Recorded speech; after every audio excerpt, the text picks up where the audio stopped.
Dear friends, the Universal Exposition of Milan comes to a close, and it's now time to draw conclusions. I would like to congratulate the Italian authorities and workers who made the Expo Milan such a resounding success. Ahead of the Expo, there was some skepticism that things would not have worked out smoothly.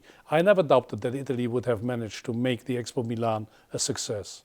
The event is a success not just because of the more than 20 million visitors who went to see the Expo between the 1st of May and the 31st October.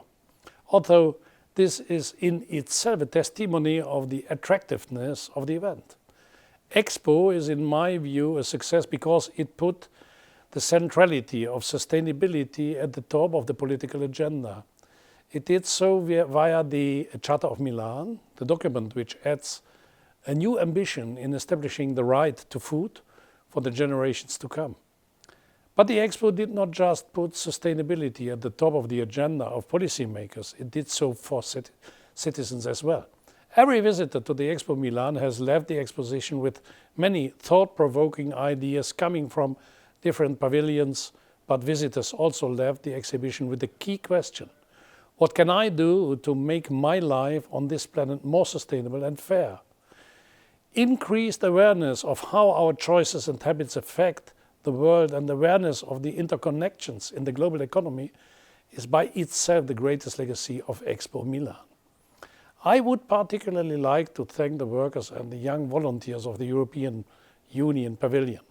Our means were modest compared to some other pavilions, but what we lacked in resources, we compensated in ingenuity and ideas.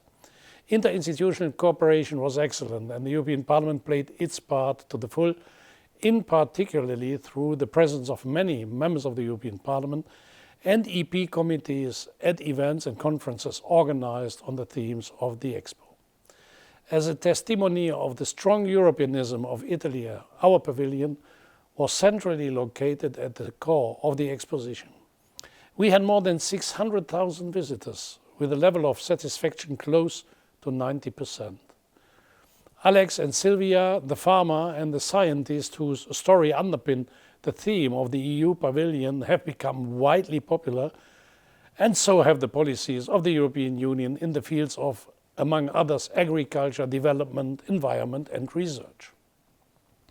Ringrazio le autorità italiane, i lavoratori, i funzionari, i volontari e i cittadini che hanno reso possibile questo evento e che hanno contribuito a fare dell'Expo di Milano e del Padiglione dell'Unione Europea una storia di successo. Grazie a tutti.